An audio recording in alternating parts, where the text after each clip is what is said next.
hii mlimani. Kuku. I'm coming from Goribadhika. I'm representing the Mt.Kenya, the voice of Mt.Kenya. We are here to represent the voice of those people which is not heard in the high levels.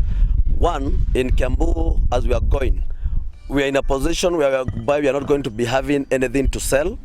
We are just going to be people to buy. The reason is, most parts of Kiambu been homes of real estates and others. So in future, we shall not be having anything to sell. And as the people of Mt.Kenya, we depend on two things, business and farming.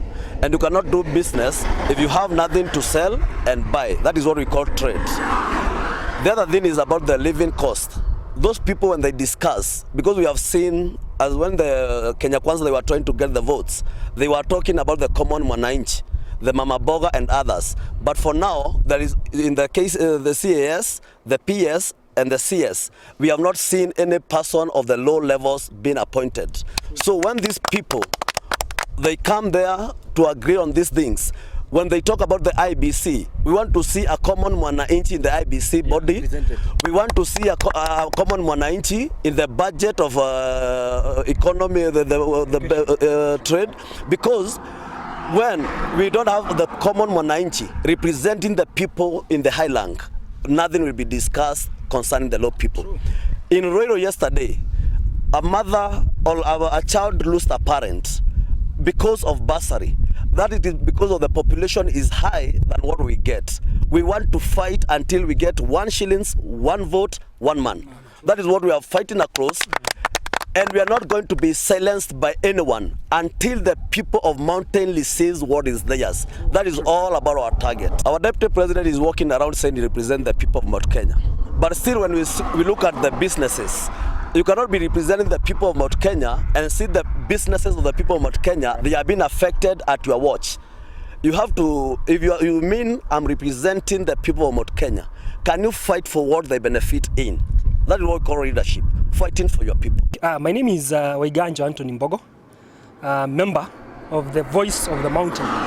One thing that I would like to address is the issue of education. Back in days, when we had so many boards that were formed to discuss the issue of education, but none of these boards have been able to address the real meaning of education, especially in our country, Kenya. Uhuru tried on his level best to bring the issue of education, the issue of also Kibaki cutting down the cost of education. But with the new government, they have do away with all the issue of subsidy. One thing that we are requesting, it is reintroduction of this subsidy to lower the cost of education. Why? There is a high cost of living. The question is, can you be able to pay for education, or are you going to feed your children? So our humble request is to make sure at the end of it all, as we lower the cost of living, let us also rethink about the education. The bipartisan committee that will be formed, let it think about the issue of common mwananchi in terms of education. It is very shameful when you go to Ruiru that a person has to die because of trying to get the bursary. So our main issue, it is to ensure that we lower the cost of education. And the only thing also this can happen, it is when we divide these constituencies so that we can have so many constituencies, for example, of Ruiru, among others, so that we ensure we have more allocation of resources going towards education. Notable leader by the name Harold Haas once said, politics is who get what, when, and how. Now we are discussing about how.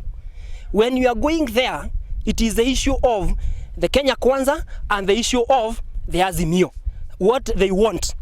The parliamentarians that are there, all of them while going there, they will be discussing issues affiliated to their parties. True. Yeah. Our argument is this. Let us think about the way we can help the common mwananchi. Leave alone your political parties. Let us think here about the common mwananchi who brought you now to the parliament. It is not who brought yourself to the parliament. You are brought to the parliament by the common mwananchi. Let us think about the common mwananchi.